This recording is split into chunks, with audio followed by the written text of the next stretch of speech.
नमस्कार प्यारे साथियों, कैसे हैं आप सभी लोग। उम्मीद है, आशा है आप सभी लोग अच्छे होंगे और आप सभी लोगों की तैयारी सुचारू रूप से चल रही होगी। तो साथियों, हम लोगों ने नई यूनिट शुरुआत की है, राजनीतिक विचारधाराएं। और मैंने आपको बताया होगा कि राजनीतिक विचारधाराओं में जो मुख्य तौर पर हम लोग जो बात करेंगे, उदारवाद और समाजवाद, फांसीवाद विचारधारा पर बात करेंगे। साथियों, मैंने आपको बताया होगा कि ये जो विचारधारा होती है, ज़रा मैं 2 मिनट में रिवीजन करा दूंगा आपका। भैया, ये जो विचारधारा होती है, विचारधारा कैसे निर्धारित होती है? तो व्यक्ति और राज्यों के संबंधों के आधार पर हमें विचारधारा निर्धारित होती है। व्यक्ति और राज्यों के संबंधों के आधार पर विचारधारा क्या होती है? निर्धारित होती है। कुछ ऐसी विचारधाराएं होती हैं जो राज्य को साधन तथा व्यक्ति को साध्य यानी श्रेष्ठ के रूप में मानती है। यानी कि जो जो विचारधारा व्यक्ति को श्रेष्ठ या साध्य के रूप में मानती है और राज्य को साधन के रूप में मानती है, उस विचारधारा को हम व्यक्तिवादी विचारधारा कहते हैं। कुछ ऐसी विचारधारा होती हैं जो राज्य को साध्य मानती हैं और व्यक्ति को साधन के रूप में मानती हैं। राज्य को श्रेष्ठ मानती हैं और व्यक्ति को क्या मानती हैं? व्यक्ति को साधन के रूप में मानती हैं। तो ऐसी विचारधारा को हम आदर्शवादी, समाजवादी, फांसीवादी विचारधारा के नाम से जानते हैं। कुछ ऐसी विचारधारा होती है जो राज्य को साधन तथा साध्य दोनों के रूप में स्वीकार करती है। तो ऐसी विचारधारा को हम उदारवादी विचारधारा कहते हैं। कहते हैं कि भैया, उदारवाद क्या होता है? परिवर्तन करता रहता है अपने आप में। तो साध्य भी कहलाता है कभी कभी साधन के रूप में भी मानता है राज्य को, कभी कभी साध्य के रूप में भी मानता है। ठीक, इतनी बात क्लियर समझ में आई होगी आप लोगों के लिए। ठीक है भाई। उसके बाद मैंने आपको बताया था कि भाई हम बात करते हैं उदारवाद। उदारवाद में मैंने आपको बताया होगा कि उदारवाद जो पहली बार शब्द जो सुना गया 19वीं शताब्दी में सुना गया। लेकिन इससे पहले ये जो था वो व्यक्तिवादी रूप इसका विद्यमान था। जो व्यक्तिवादी रूप था वो मैंने आपको बताया होगा कि भाई 16वीं शताब्दी से लेकर 19वीं शताब्दी तक क्या था? व्यक्तिवादी रूप इसका विद्यमान था, है ना। प्रारंभिक रूप क्या था उदारवाद का? व्यक्तिवादी या फिर नकारात्मक उदारवादी के नाम से हम इसे जानते हैं। मैंने आपको बताया होगा उदारवाद क्या होता है। उदारवाद में भैया, उदारवाद में व्यक्ति की जो स्वतंत्रता होती है उसको प्राथमिकता दी जाती है।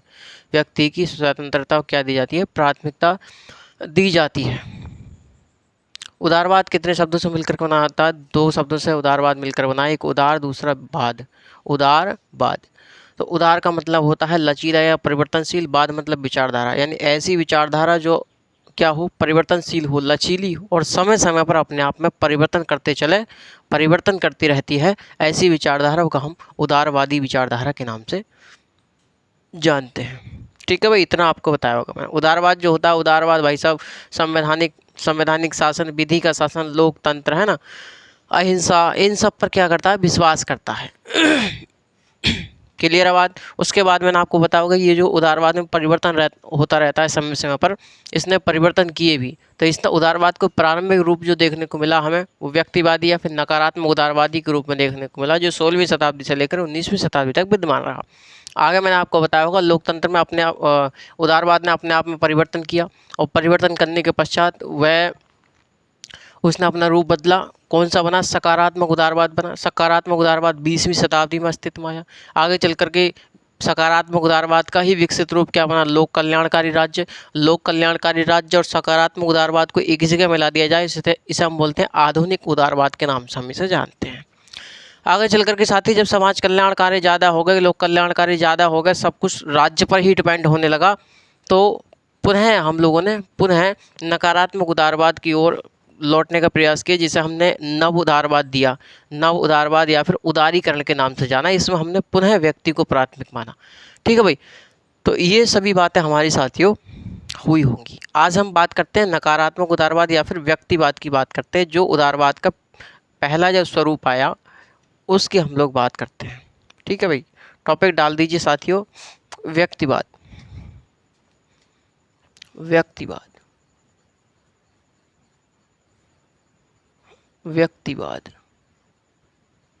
या फिर इसे हम क्या बोलते हैं? नकारात्मक उदारवाद।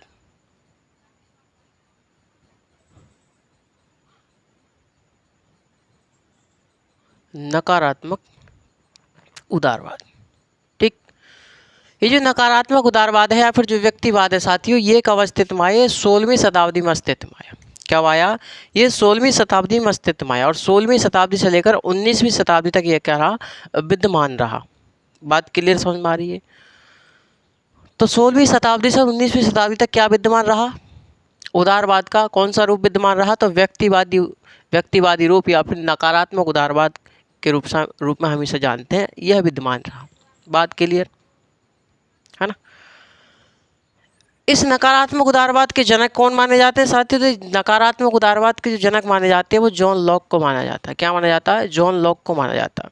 इस नकारात्मक उदारवाद या व्यक्तिवाद के आने का कारण क्या था, इसके पीछे का कारण क्या था, तो इसके पीछे का जो कारण था, जो साथियों 14वीं और 15वीं शताब्दी मैंने आपको बताया होगा, जो विशेष अधिकारों का प्रचलन था, जो विषमताएं थी समाज में, उन सब के प्रति धार्मिक सुधार आंदोलन, पुनर्जागरण आंदोलन जैसी क्रियाएं हुई।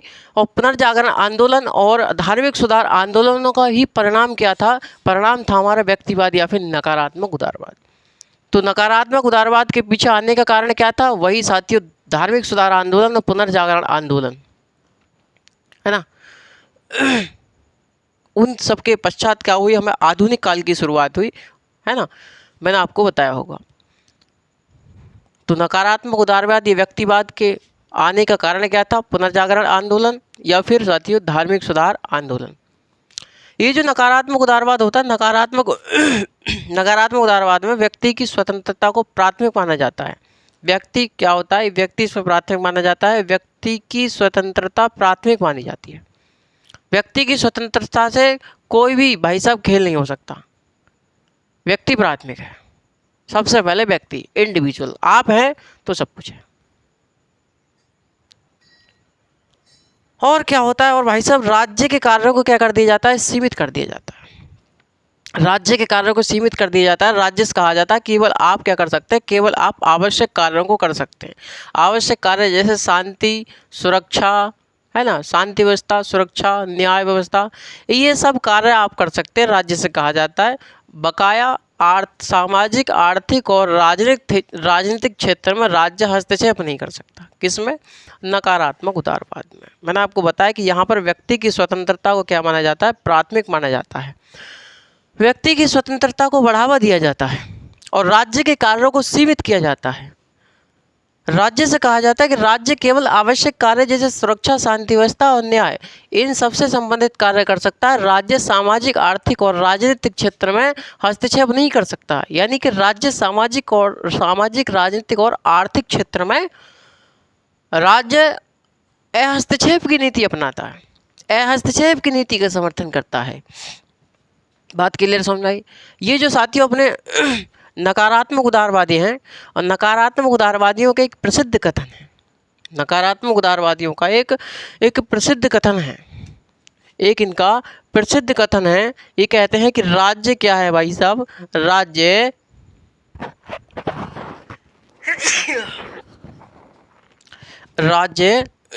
आवश्यक बुराई है। राज्य क्या है, आवश्यक बुराई है। ये लीजिए भाई, किसके अनुसार, तो नकारात्मक उदारवादियों के अनुसार। नकारात्मक उदारवादी कहते हैं या जो व्यक्तिवादी होते हैं, जो व्यक्तिवादी होते हैं, ये क्या कहते हैं कि राज्य क्या है, राज्य आवश्यक भी है और भाई साहब बुराई भी है। ये लीजिए, क्या आप सोच रहे हो गुरुजी ये बात समझ में नहीं हमारे कि राज्य आवश्यक भी और बुराई भी है, या का मतलब है। इन्होंने राज्य को आवश्यक इसलिए बताया क्योंकि राज्य क्या करता है, राज्य सुरक्षा करता है, राज्य सुरक्षा करता है, राज्य शांति व्यवस्था बनाए रखता है, राज्य न्याय करता है। इसलिए राज्य को क्या बताया इन्होंने, आवश्यक बताया। बुराई किस लिए बताया, बुराई इसलिए बताया कि भैया यदि व्यक्ति की स्वतंत्रता में, व्यक्ति के जीवन में राज्य का हस्तक्षेप होगा तो व्यक्ति की स्वतंत्रता कहीं ना कहीं घटती चली जाएगी, उनकी स्वतंत्रता बाधित होगी, कम होगी, इसलिए इसको बुराई बताया। तो इस कथन में आपके दो बातें छिपी हुई हैं कि राज्य आवश्यक बुराई है, राज्य का है एक आवश्यक बुराई है। जिस व्यक्ति ने ऊपर से पढ़ रखा होगा उसे पता होगा कि भैया ऐसे ही चलो कोई बात ना, हो गया, कोई क्या हो सकता है कथन ही गलत लिख दिया हो एग्जामिनर ने, है। लेकिन जो व्यक्ति महारत हासिल कर रखे होंगे पॉलिटिकल साइंस में, वो व्यक्ति सोचेंगे अच्छा ये बात है। तो अच्छा ये वाली बात है कि राज्य आवश्यक भी है और बुराई भी है, ये तो व्यक्तिवादियों का, व्यक्तिवादी मतलब नकारात्मक उदारवादी, खत्म। और इससे संबंधित तीन कथन आते हैं साथियों। एक तो हो गया ये हो गया नकारात्मक उदारवादी व्यक्तिवादियों का। एक होता है सकारात्मक उदारवादियों का। सकारात्मक उदारवादी, सकारात्मक उदारवादी कहते हैं, ये कहते हैं कि राज्य क्या है, राज्य आवश्यक भलाई है, राज्य आवश्यक भलाई है। ये लीजिए, ये अपनी बात कह रहे हैं कि राज्य क्या है, राज्य आवश्यक भलाई है। भाई राज्य आवश्यक भलाई है, कौन कहते हैं, सकारात्मक उदारवादी। राज्य आवश्यक क्यों है, राज्य क्योंकि सुरक्षा, शांति, व्यवस्था और न्याय के कार्य करता है। भलाई क्यों है राज्य, राज्य भलाई क्यों है भैया, क्योंकि राज्य क्या करता है, राज्य लोक कल्याण से संबंधित कार्य करता है। राज्य लोक कल्याण से संबंधित कार्य करता है, लोक कल्याण से संबंधित कार्य करता है राज्य, इसलिए राज्य क्या है, भलाई है। इसलिए राज्य क्या है, भलाई है। तो सकारात्मक उदारवादी क्या कहते हैं कि राज्य एक आवश्यक भलाई है। ठीक। वही अराजकतावादी हैं, कुछ अराजकतावादी हैं, अराजकतावादी, अराजकतावादी, अराजकतावादी कहते हैं कि राज्य अनावश्यक बुराई है, राज्य अनावश्यक, अनावश्यक बुराई है, बुराई है, राज्य अनावश्यक बुराई है। राज्य को व्यक्ति के विकास का बाधक मानते हैं ये लोग, अराजकतावादी जो मानते हैं वो राज्य को व्यक्ति के विकास का बाधक मानते हैं कि राज्य की भैया कोई आवश्यकता ना है, अनावश्यक है राज्य, बुराई भी है ना, क्योंकि भैया इसके जीवन, व्यक्ति के जीवन में हस्तक्षेप करता है, ये स्वतंत्रता को बाधित करता है। तो अराजकतावादी क्या मानते हैं, राज्य को व्यक्ति के जीवन में बाधक मानते हैं, एक प्रकार से कहा जाए तो व्यक्ति का विकास का बाधक मानते हैं अराजकतावादी। ये तीन कथन साथियों आपको याद रहेंगे हमेशा हमेशा के लिए। तो व्यक्तिवादियों का क्या कथन है, राज्य आवश्यक बुराई है, सकारात्मक उदारवादी राज्य आवश्यक भलाई है, अराजकतावादी राज्य अनावश्यक बुराई है, राज्य की कोई आवश्यकता नहीं है, ये व्यक्ति के जीवन में, व्यक्ति के विकास में क्या है, बाधक होता है, कोई दिक्कत नहीं है। ठीक है भाई। तो ये तीनों कथन आपको ध्यान रखने होंगे, यहाँ तक लिखें, उसके बाद हम लोग आगे बढ़ते हैं साथियों। ठीक है भाई, चलिए।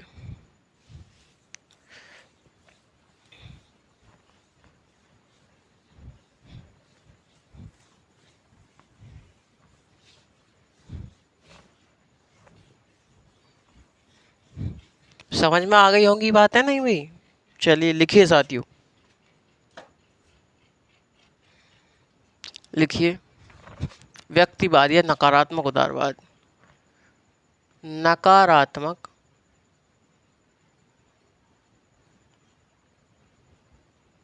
उदारवाद का जनक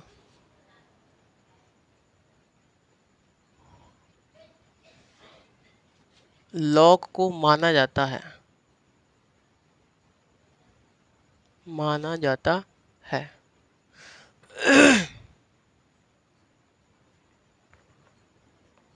नकारात्मक उदारवाद 16वीं शताब्दी में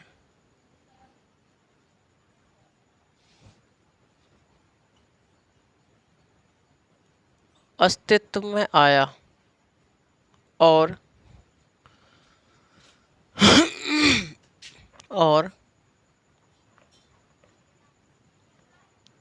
19वीं शताब्दी तक विद्यमान रहा।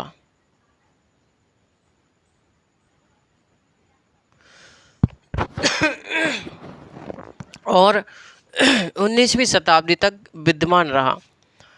नकारात्मक उदारवाद, नकारात्मक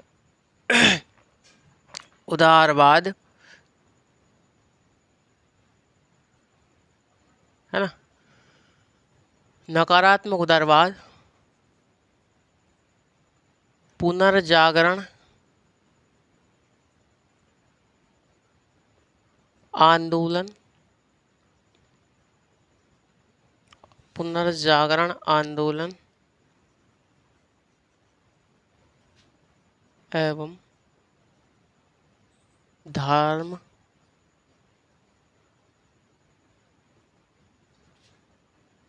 सुधार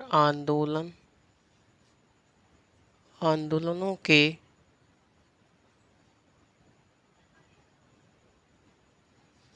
परिणाम स्वरूप अस्तित्व में आया।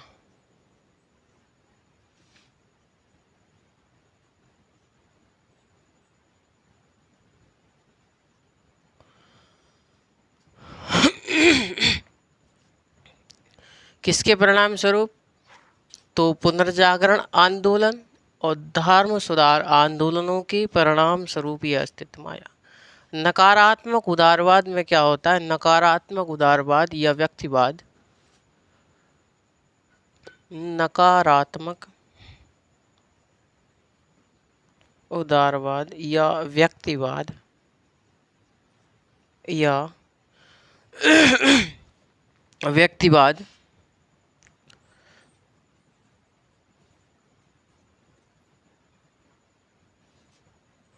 व्यक्ति की स्वतंत्रता को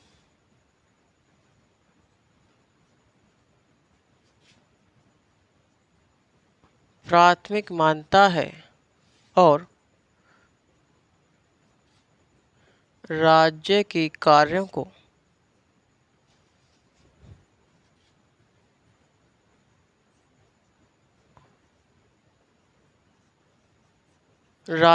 कार्यों को सीमित करता है।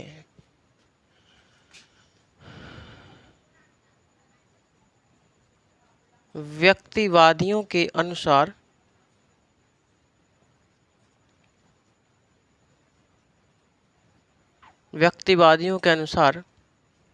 राज्य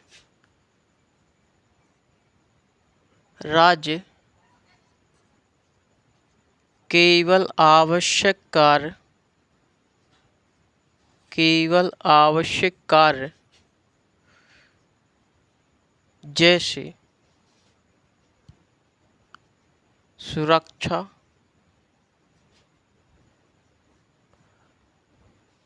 शांति व्यवस्था,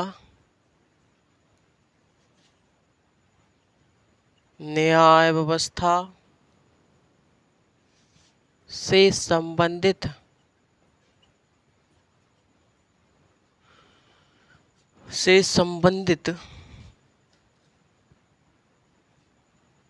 कार्य करेगा।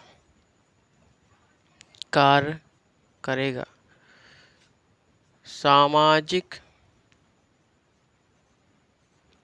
आर्थिक तथा राजनीतिक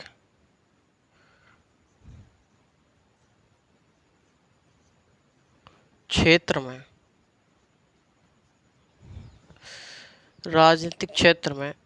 हस्तक्षेप की नीति अपनाएगा।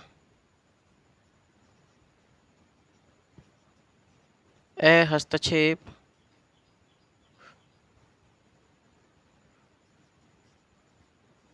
की नीति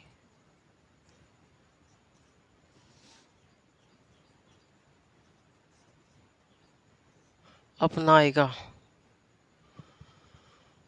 ठीक है भाई, इतनी बात के लिए समझ में आई आपको? आगे लिखिए, नकारात्मक उदारवादी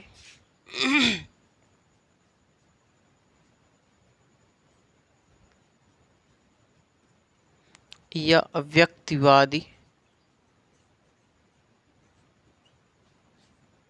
या व्यक्तिवादियों के अनुसार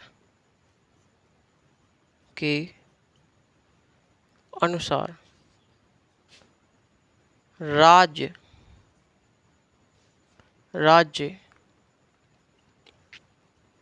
आवश्यक बुराई है। राज्य आवश्यक बुराई है। तो नकारात्मक उदारवादी या व्यक्तिवादी क्या मानते हैं कि भैया राज्य क्या है, राज्य एक आवश्यक बुराई है। वहीं अपने सकारात्मक उदारवादी जो हैं, सकारात्मक उदारवादी, ये क्या मानते हैं, ये कहते हैं कि भाई राज्य क्या है, राज्य आवश्यक भलाई है, भलाई है। ठीक, तो राज्य क्या है, राज्य आवश्यक भलाई है ना।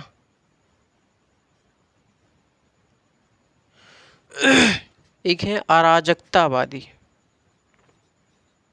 ये तीनों कथन आप याद रखिएगा।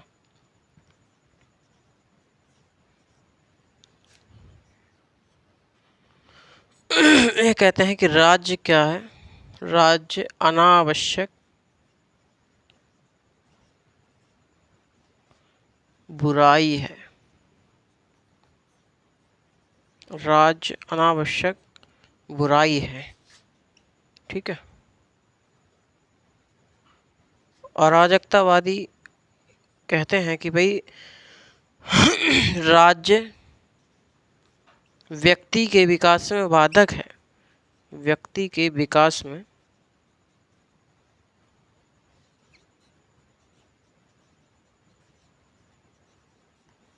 बाधक है। ठीक, इतनी बात क्लियर समझ में आ गई आप लोगों को? अरे हाँ या ना? दोबारा समझिए कि भाई जो नकारात्मक उदारवाद है, जो व्यक्तिवाद है, इसके जो जनक माने जाते हैं वो कौन माने जाते हैं, लॉक माने जाते हैं। देखिए उदारवाद के भी जनक कौन है, लॉक है। नकारात्मक उदारवाद के भी जनक कौन है, लॉक है। राजनीतिक राजनीतिक उदारवाद के भी जनक कौन है, लॉक माने जाएंगे। अभी आगे आपको पता चलेगा। ठीक है भाई। राजनीतिक नकारात्मक उदारवाद, उसके भी जनक लॉक कहलाएंगे। ये जो व्यक्तिवादी या फिर नकारात्मक उदारवाद है, यह कब अस्तित्व में आया, तो 16वीं शताब्दी में अस्तित्व में आया और 19वीं शताब्दी तक विद्यमान रहा। बात क्लियर है। नकारात्मक उदारवाद किसकी देन मानी जाती है, पुनर्जागरण आंदोलन और धर्म सुधार आंदोलनों के परिणाम स्वरूप यह अस्तित्व में आया था। ठीक है भाई। नकारात्मक उदारवाद या व्यक्तिवाद क्या मानता है, व्यक्ति की स्वतंत्रता को प्राथमिक मानता है और राज्य के कार्यों क्या करता है, सीमित करता है। ये व्यक्तिवादी मानते हैं कि भाई राज्य केवल आवश्यक कार्य करेगा, जैसे सुरक्षा, शांति व्यवस्था और न्याय व्यवस्था। राज्य केवल इन कार्यों को करेगा। राज्य सामाजिक, आर्थिक और राजनीतिक क्षेत्र में हस्तक्षेप की नीति अपनाएगा। यानी कि सामाजिक, आर्थिक और राजनीतिक क्षेत्र में व्यक्ति को खुला छूट दे दी जाएगी और राज्य इसमें कोई हस्तक्षेप नहीं करेगा। व्यक्तिवादी के अनुसार क्या है, व्यक्तिवादी मानते हैं कि भाई राज्य क्या है, राज्य एक आवश्यक बुराई है। राज्य क्या है, आवश्यक बुराई है। वहीं अपने सकारात्मक उदारवादी कहते हैं राज्य एक आवश्यक भलाई है, राज्य आवश्यक भलाई है। अराजकतावादी कहते हैं कि भाई राज्य क्या है, राज्य अनावश्यक बुराई है। ठीक है भाई। तो ये सभी क्या मानते हैं, ये सभी मानते हैं कि जो राज्य है, ये जो अराजकतावादी हैं, अराजकतावादी कहते हैं कि राज्य व्यक्ति के विकास में क्या होता है, बाधक होता है। राज्य की कोई ज़रूरत नहीं है, राज्य अनावश्यक है। ठीक है ना। राज्य का हस्तक्षेप यदि व्यक्ति के जीवन में होता है तो वो क्या होता है, उसके विकास में बाधा उत्पन्न करता है। इसलिए क्या मानता है अराजकतावादी, राज्य अनावश्यक बुराई है। अराजकतावादियों में गांधी जी का भी नाम आता है ना। वही हमारे जो मार्क्सवादी हैं, मार्क्सवादी भी कहते हैं कि राज्य क्या, राज्य एक शोषणकारी संस्था है, राज्य पूंजीपतियों की रचना है। राज्य का वही विरोध करते हैं, है ना। राज्य एक अफीम की गोली है ना। तो ये सभी बातें मानते हैं। राज्य शोषण का उपक्रम है, पूंजीपतियों की रचना है। इन पूंजीपतियों ने, अमीर वर्ग ने राज्य को इसलिए बनाया है ताकि वह गरीब वर्ग का शोषण कर सकें, सर्वहारा वर्ग का शोषण कर सके। और जब तक राज्य वर्ग रहता है तब तक शोषण रहता है। समझ रहे हैं आप मेरी बात? तो एक बार क्वेश्चन पूछा था यूपीएससी में कि महात्मा गांधी और कार्ल मार्क्स का चरित्र एक जैसा दिखाई देता है, मतलब किन बिंदुओं पर वो एक समान उनके विचार दिखाई देते हैं। तो राज्य के विनाश पर, राज्य के विनाश पर। यानी कि गांधी जी भी नहीं चाहते, अराजकतावादी भी नहीं चाहते भाई साहब के राज्य हो, और मार्क्सवादी भी नहीं चाहते राज्य हो। समझ रहे हैं आप? निष्कर्ष से क्वेश्चन पूछता है बबुआ, ऐसे क्वेश्चन नहीं पूछता है, ऊपर ऊपर से क्वेश्चन पूछेगा कोई है, टेंशन नहीं लीजिएगा।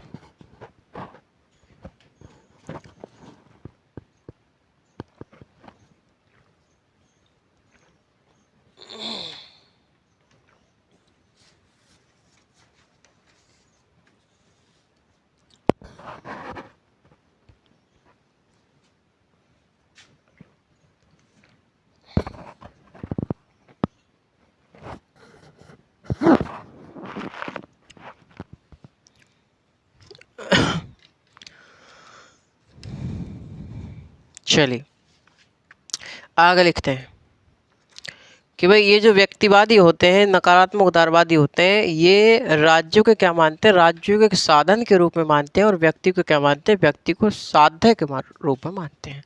यहाँ पर लिख लीजिएगा, व्यक्तिवादी व्यक्तिवादी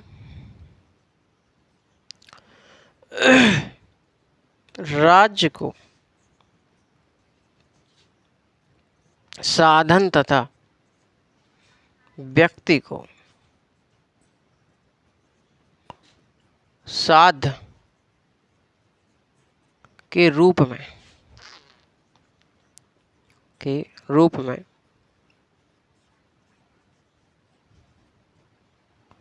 मानते हैं।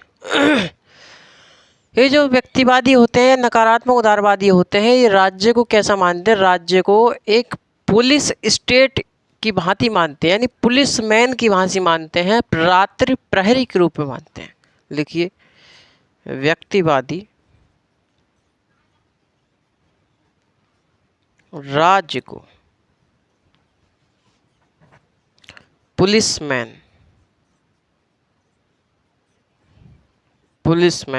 या रात्रि प्रहरी की भांति मानते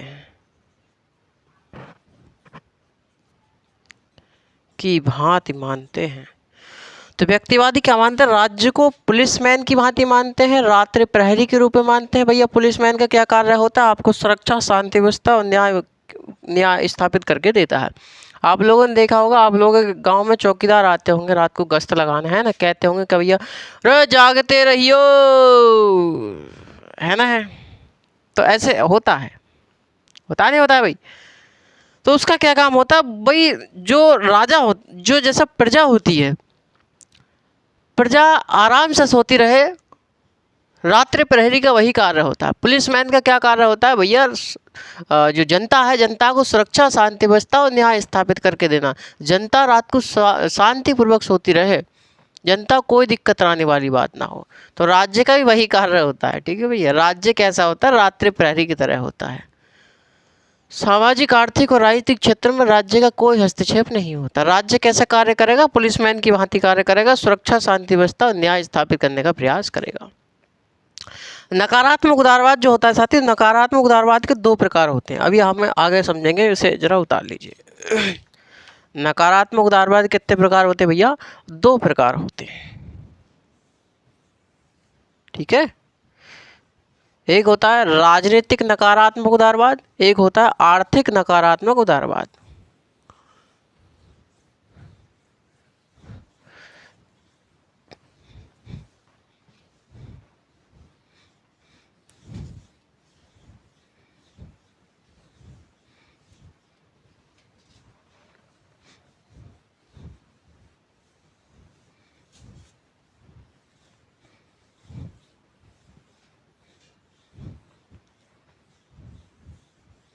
चलिए सर, तो जो नकारात्मक उदारवाद होता है, इसके कितने प्रकार होते हैं भैया, दो प्रकार होते हैं। लिखिए, नकारात्मक उदारवाद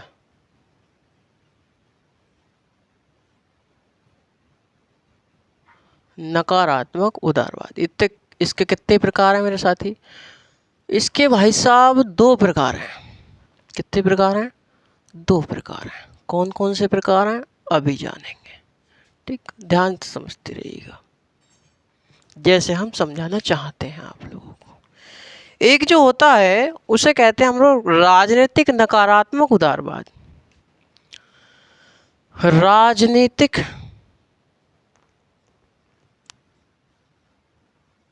नकारात्मक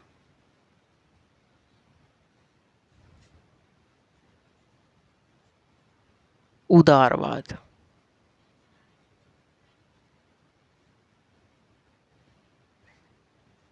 ठीक,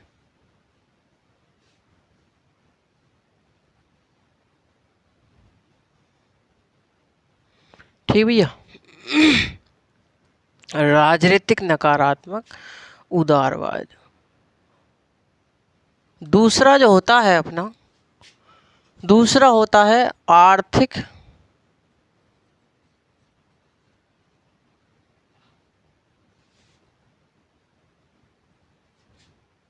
नकारात्मक उदारवाद।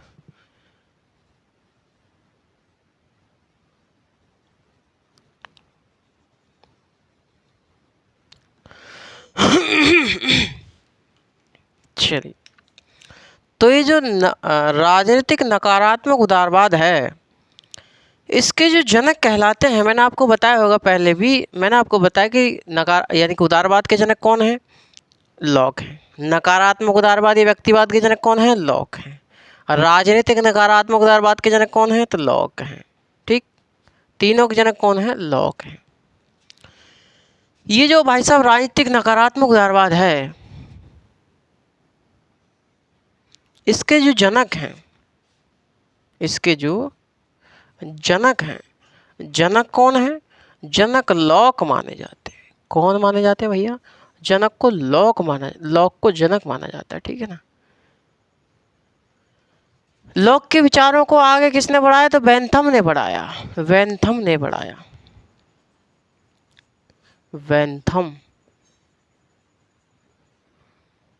बेंथम ने क्या किया? इनके विचारों को क्या बढ़ाया? आगे बढ़ाया। आगे बढ़ाया। चरम सीमा पर किसने पहुंचाया? तो स्पेंसर ने पहुंचाया। स्पेंसर ने क्या पहुंचाया? राजनीतिक नकारात्मक उदारवाद को क्या पहुंचाया? चरम सीमा पर पहुंचाया। इसीलिए स्पेंसर को क्या कहा जाता है? इसीलिए स्पेंसर को हम वैज्ञानिक व्यक्तिवाद का जनक कहते हैं।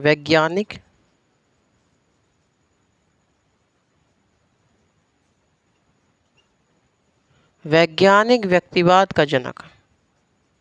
ठीक, यानी कि लॉक के विचारों को आगे किसने बढ़ाया? तो बेंथम ने बढ़ाया। स्पेंसर ने इसे चरम सीमा पर पहुंचाया। इसलिए हम स्पेंसर को क्या कहते हैं? वैज्ञानिक व्यक्तिवाद का जनक कहते हैं। बात क्लियर समझ में आ गई? आगे देखते हैं। ये जो भाई साहब आर्थिक नकारात्मक उदारवाद होता है, इसके जो जनक माने जाते हैं वो एडम स्मिथ माने जाते हैं। कौन माने जाते हैं? Adam Smith. एडम स्मिथ को क्या कहा जाता है? जनक कहा जाता है। क्या कहा जाता है मेरे साथी? जनक कहा जाता है। इनके विचारों को आगे किसने बढ़ाया? तो माल्थस ने बढ़ाया। किसने बढ़ाया? माल्थस ने। माल्थस ने क्या किया भैया? आगे बढ़ाया। आगे बढ़ाया। ठीक, इनके विचारों को आगे किसने बढ़ाया? तो माल्थस ने। चरम सीमा पर किसने पहुंचाया? तो रिकार्डो ने पहुंचाया। रिकार्डो ने क्या पहुंचाया भैया? चरम सीमा पर पहुंचाया। चरम सीमा। तो रिकार्डो ने इनके विचारों को चरम सीमा पर पहुंचाया। किसके विचारों को? एडम स्मिथ के विचारों को। ठीक है भाई, बात करें आगे। एडम स्मिथ जो हैं, एडम स्मिथ के बारे में आप लोग जानते हैं, इन्होंने आर्थिक नकारात्मक उदारवाद के जनक कहा जाता है। एडम स्मिथ की एक पुस्तक है साथियों, वेल्थ ऑफ नेशन। इनकी पुस्तक क्या है? इनकी एक बुक है। इनकी एक बुक है। क्या बुक है? इनकी बुक है wealth of nation. Wealth of nation. इनकी पुस्तक क्या है? वेल्थ ऑफ नेशन इनकी पुस्तक मानी जाती है। ठीक है भाई।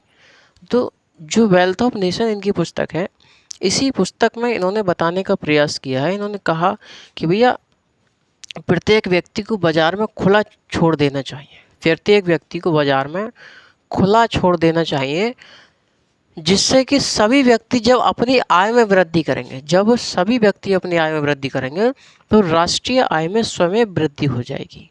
एडम स्मिथ को साथियों अर्थशास्त्र का जनक भी कहा जाता है, ध्यान रखिएगा आप लोग। तो वेल्थ ऑफ नेशन पुस्तक में इन्होंने क्या कहा, इसी पुस्तक में इन्होंने कहा कि भाई प्रत्येक व्यक्ति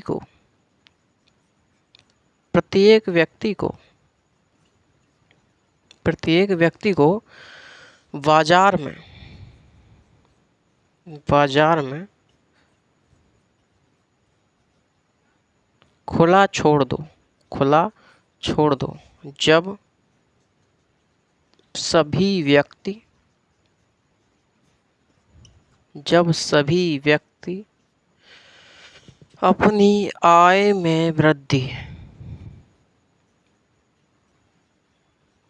अपनी आय में वृद्धि कर लेंगे तो राष्ट्रीय आय में स्वयमेव वृद्धि हो जाएगी। ठीक, बात क्लियर। तो ये किसने कहा, वेल्थ ऑफ नेशन में पुस्तक में कहा गया एडम स्मिथ के द्वारा। इसी पुस्तक में साथ ही इन्होंने लेसस फेयर के सिद्धांत का प्रतिपादन किया। कौन सा सिद्धांत, लेसस फेयर के सिद्धांत, लेसस फेयर का सिद्धांत। लेसस फेयर का सिद्धांत इसी पुस्तक में इन्होंने दिया। लेसस फेयर का अर्थ होता है व्यक्ति को अकेला छोड़ दो, व्यक्ति को अकेला छोड़ दो, व्यक्ति को क्या छोड़ दो, अकेला छोड़ दो, व्यक्ति को अकेला छोड़ दो। भैया कहाँ पर व्यक्ति को अकेला छोड़ दो, अरे कहाँ की बात चल रही है, व्यक्ति को कहाँ छोड़ दो, बाजार में अकेला छोड़ दो। कहाँ छोड़ दो, बाजार में। बाजार मतलब आर्थिक क्षेत्र में, मतलब आर्थिक क्षेत्र में। कहाँ पर भैया, आर्थिक क्षेत्र में। आर्थिक क्षेत्र में व्यक्ति को क्या छोड़ दो, अकेला छोड़ दो। मतलब आर्थिक क्षेत्र में व्यक्ति ही कार्य करेगा, जिसका मन करे वो अंबानी बन जाए, जिसका मन करे वो अडानी बन जाए। जब सभी अपनी अपनी आय में वृद्धि कर लेंगे तो राष्ट्रीय आय में स्वयं वृद्धि हो जाएगी। ये कहने का प्रयास करते हैं एडम स्मिथ।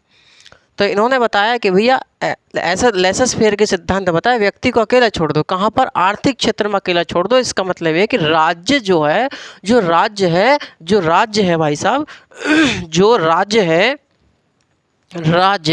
आर्थिक क्षेत्र में हस्तक्षेप नहीं करेगा। ठीक है भाई। तो राज्य जो है, राज्य आर्थिक क्षेत्र में हस्तक्षेप नहीं करेगा। क्लियर है बात। तो राज्य आर्थिक क्षेत्र में हस्तक्षेप नहीं कर, राज्य आर्थिक क्षेत्र में हस्तक्षेप की नीति अपनाएगा। बात क्लियर है। लेसस फेयर की बात समझ में आएगी कि व्यक्ति को अकेला छोड़ दो। कहाँ पर, आर्थिक क्षेत्र में। इसका मतलब आर्थिक क्षेत्र में व्यक्ति अकेला रहेगा, जिसका मन करे अंबानी बन जाओ, जिसका मन करे अडानी बन जाओ, जिसका मन करे जो कुछ ही बन जाओ।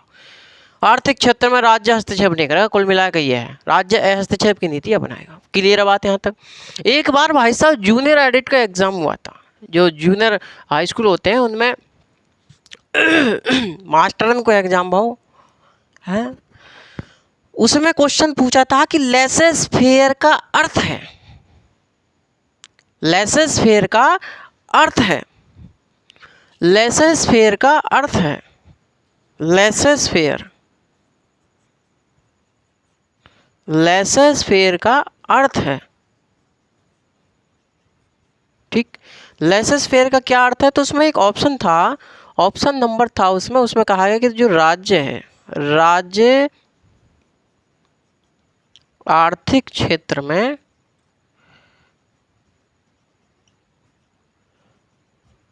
हस्तक्षेप की नीति अपनाएगा।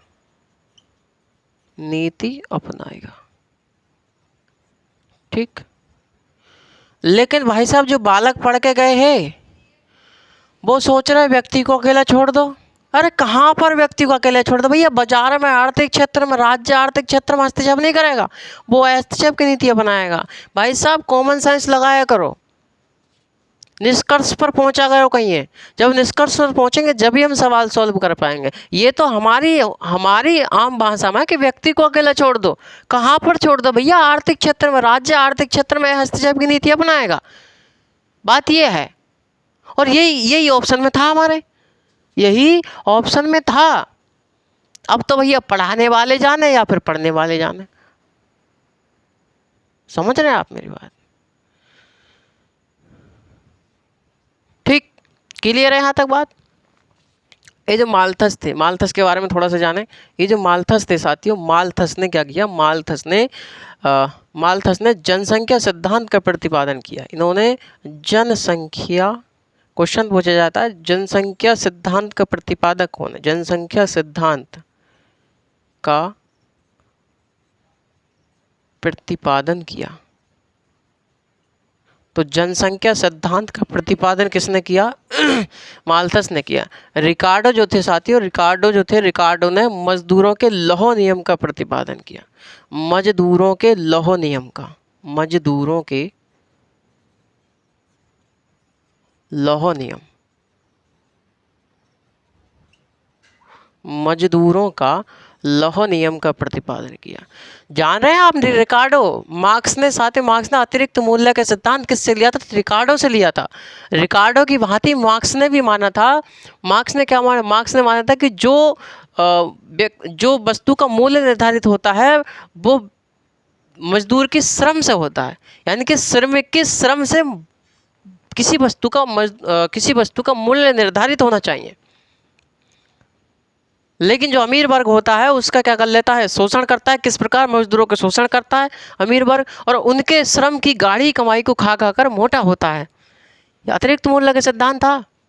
तो अतिरिक्त मूल्य का सिद्धांत मार्क्स ने किससे लिया था? रिकार्डो से ही लिया था। तो रिकार्डो क्या कहा जाता है? मजदूरों के लौह नियम का क्या कहा जाता है? प्रतिपादक कहा जाता है। बात क्लियर समझ में आ गई भाई साहब? यहाँ तक क्लियर है? तो हम अब क्या करेंगे? हम एक एक करके जानने का प्रयास करेंगे, एक एक करके जानने का प्रयास करें। राजनीतिक उदारवाद के रूप में पहले हम जानेंगे भैया लॉक के बारे में जानेंगे, उसके बाद बेंथम के बारे में जानेंगे। लॉक के विचारों को नैतिक आधार प्रदान जो किया वो बेंथम ने ही किया। उसके बाद हम लोग स्पेंसर के नाम से जानेंगे, स्पेंसर के विचारों को जानेंगे। ठीक है भाई?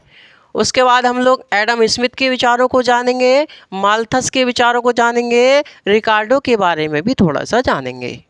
ठीक है भाई? तो मूल रूप से बात मेरे कहने का मतलब यह है कि हम इन्हें एक एक करके इनके सबके विचार पढ़ते हुए चलेंगे। ठीक है भाई? इन बातों में आप लोगों को कोई दिक्कत आने वाली नहीं होगी, मुझे पूरी उम्मीद है। ठीक है? ठीक है भाई साथियों,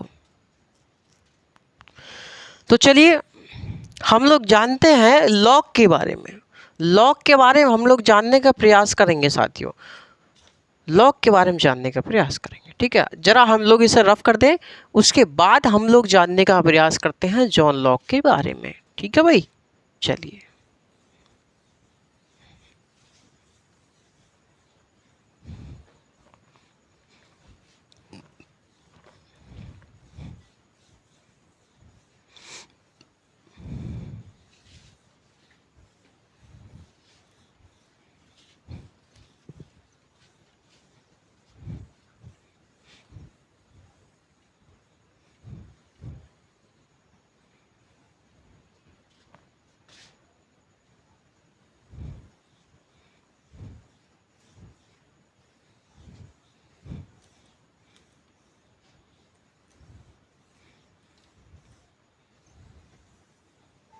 चलिए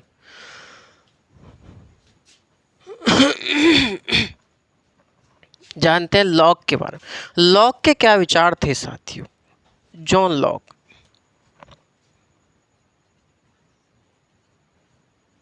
लॉक जो थे, लॉक मानते थे, लॉक ने कहा साथियों कि प्रत्येक व्यक्ति को कुछ प्राकृतिक अधिकार प्राप्त होते हैं।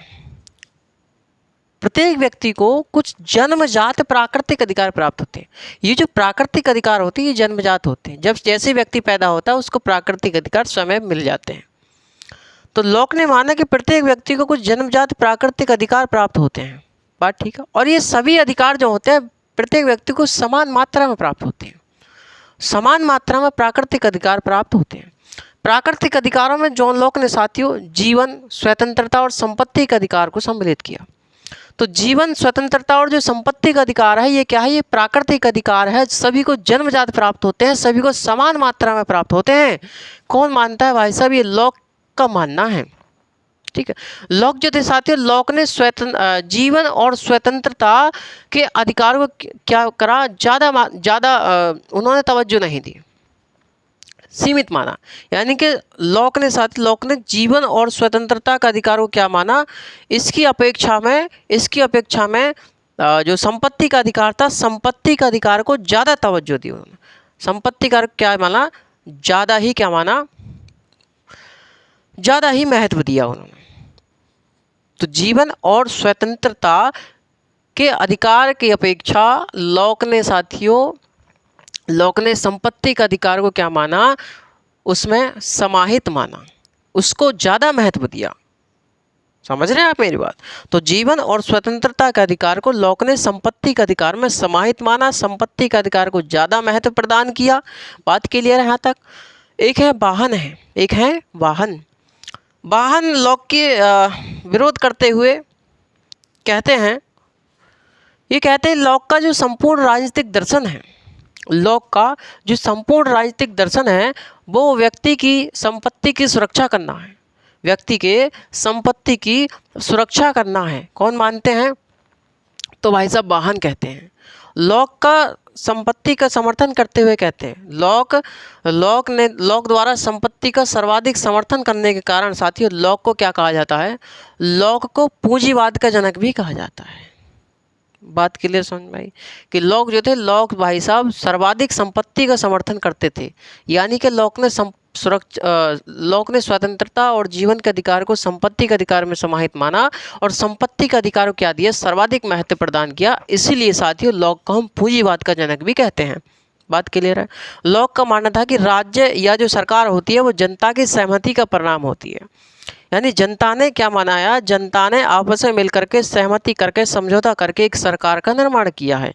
ये कौन मानते थे? ये भाई साहब लॉक मानते थे। ठीक है। इसलिए साथियों राज्य का या जो सरकार है उसका कार्य है व्यक्ति के प्राकृतिक अधिकारों की सुरक्षा करना। यदि राज्य या सरकार व्यक्ति के इन अधिकारों की सुरक्षा नहीं कर पाती है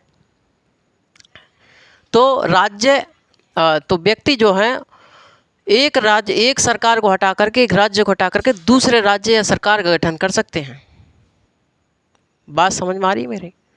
तो लॉक ने कानून एवं स्वतंत्रता को एक दूसरे का क्या माना है? पूरक माना है। लॉक ने कानून एवं स्वतंत्रता को क्या माना है? एक दूसरे का पूरक माना है। हमने आपको पहले ही बताया हो, कानून एवं स्वतंत्रता का क्या माना है? पूरक माना है लॉक ने, है ना? यानी कि कानून और जो स्वतंत्रता है वो एक दूसरे के पूरक है, एक दूसरे के बिना अधूरे हैं। दो जिस्में की जान है। यदि कानून है तभी स्वतंत्रता है और स्वतंत्रता है तो कानून होगा ही होगा। जब तो लॉक का कथन है कि विधि नहीं तो स्वतंत्रता नहीं। समझ रहे हैं आप मेरी बात? तो ये मैंने आपको पहले भी बताया होगा। तो लॉक के बारे में हम लोगों ने ये जाना कि भैया लॉक ने क्या माना। लॉक ने कुछ लिखने स्टार्ट करें, समय ज़्यादा हो जाएगा फिर। लिखिए, लॉक ने माना कि प्रत्येक व्यक्ति को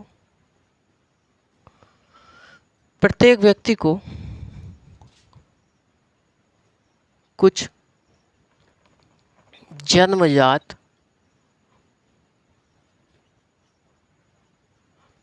प्राकृतिक अधिकार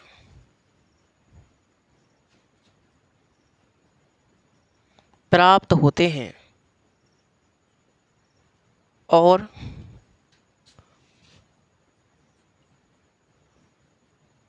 ये सभी अधिकार सभी लोगों को समान मात्रा में प्राप्त होते हैं। भाई साहब, ना किसी को ज़्यादा ना कम, सबको क्या है, बराबर मात्रा में प्राप्त होते हैं। लॉक ने जीवन, स्वतंत्रता और संपत्ति के अधिकार को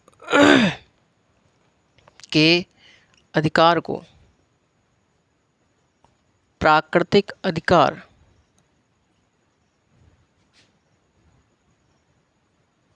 माना।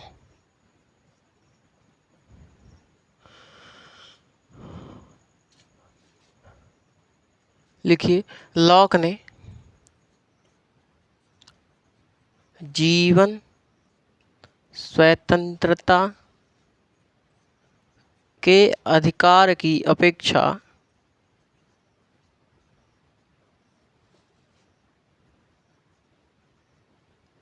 जीवन, स्वतंत्रता के अधिकार की अपेक्षा संपत्ति के अधिकार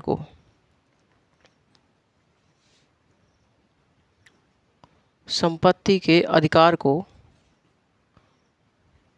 अधिक महत्व दिया।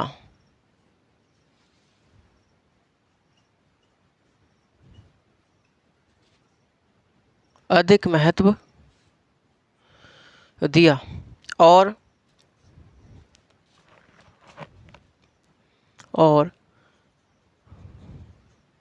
जीवन, स्वतंत्रता के अधिकार को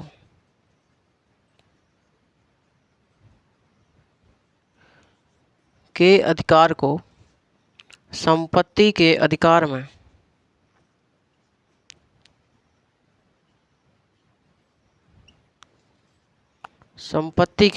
में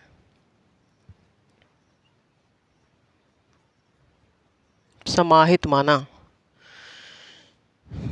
इसलिए साथी वाहन कहते हैं,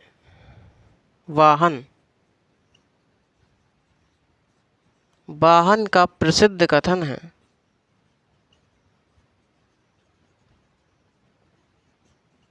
वाहन जो है उनका प्रसिद्ध कथन है कि लॉक का संपूर्ण राजनीतिक दर्शन व्यक्ति के संपत्ति की सुरक्षा करना है। लिखिए, वाहन का कथन है कि लॉक का संपूर्ण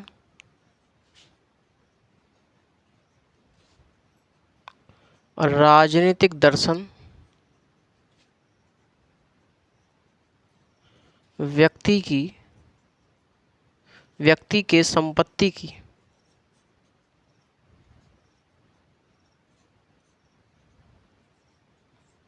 सुरक्षा करना।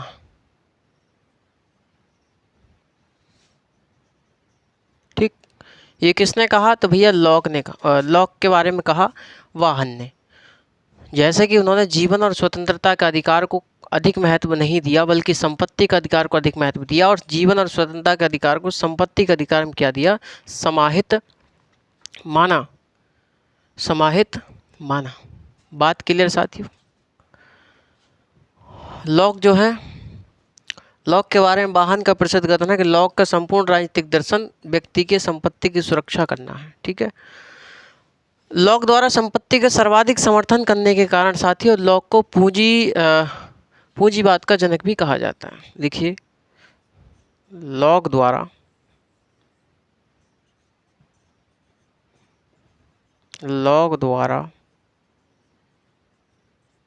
व्यक्ति की संपत्ति का सर्वाधिक समर्थन करने के कारण लॉक को पूंजीवाद का जनक कहा जाता है?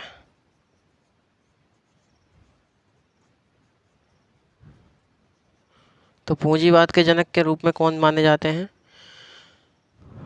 लॉक का नाम आता है। क्लियर बात? लॉक का मानना है कि राज्य या सरकार क्या है? राज्य या सरकार व्यक्ति की सहमति का परिणाम है। लिखिए, लॉक का मानना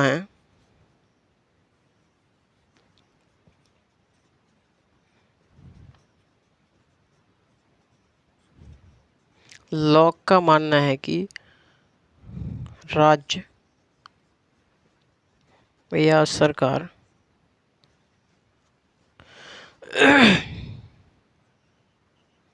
व्यक्ति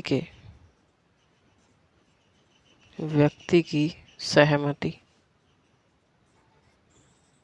का परिणाम है। व्यक्ति की सहमति का परिणाम है। इसलिए राज्य का क्या कार्य है? राज्य या सरकार का कार्य है व्यक्ति के प्राकृतिक अधिकारों की सुरक्षा करना। इसीलिए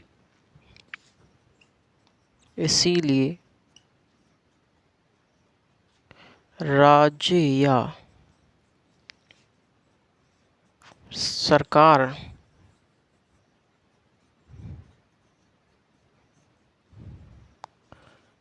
का कार्य व्यक्ति के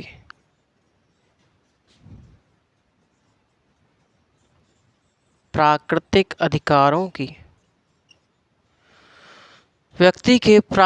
अधिकारों की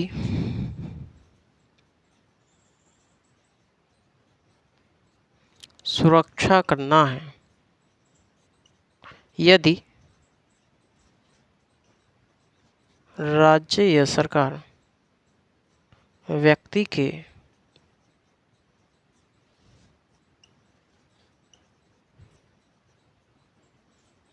प्राकृतिक अधिकारों की सुरक्षा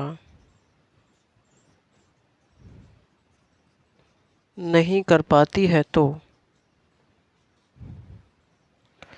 जनता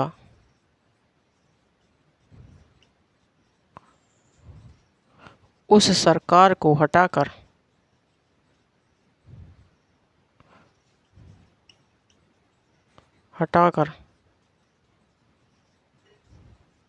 दूसरी सरकार का गठन कर सकती है।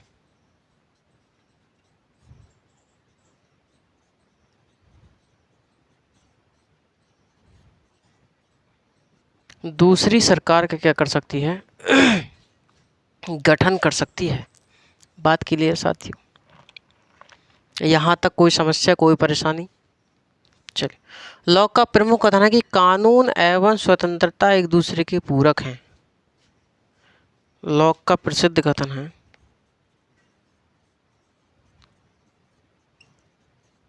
भाई, स्वतंत्रता के ऊपर बात चली इसलिए हम लोग कथन लिखवा रहे हैं। लॉ का प्रसिद्ध कथन है, क्या कथन है भाई? ये कहते हैं कि कानून एवं स्वतंत्रता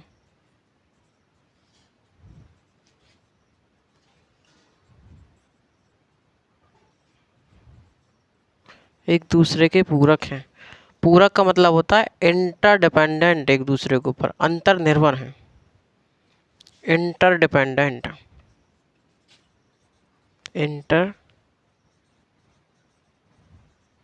इंटरडिपेंडेंट, अंतःनिर्भर, है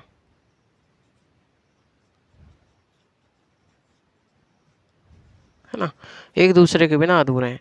यदि कानून नहीं है, विधि नहीं है, तो स्वतंत्रता भी नहीं है। कौन मानते हैं? लॉक का ही प्रसिद्ध कथन है।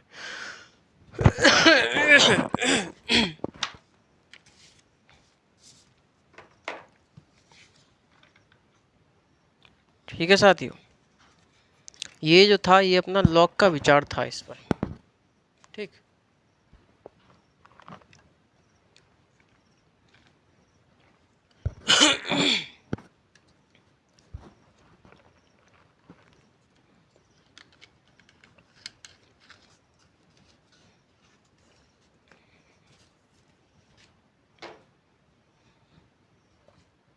तो साथियों, आज की क्लास को हम यहीं पर समाप्त करते हैं।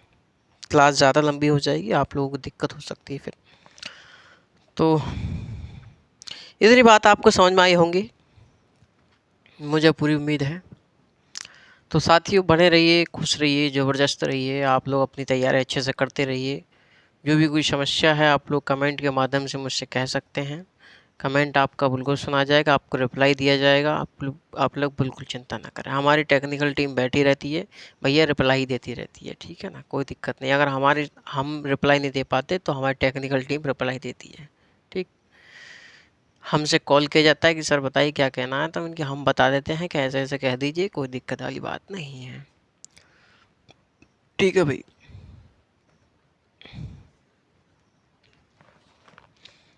और साथियों, आप लोग चिंता ना करें, जो वादा मैंने किया है वो आपसे निभाऊंगा, चाहे मुझे कुछ भी करना पड़े। आप लोग चिंता ना करें, ठीक। तो साथियों, बने रहिए, खुश रहिए, ज़बरदस्त रहिए। जय हिंद, नमस्कार, वंदे मातरम।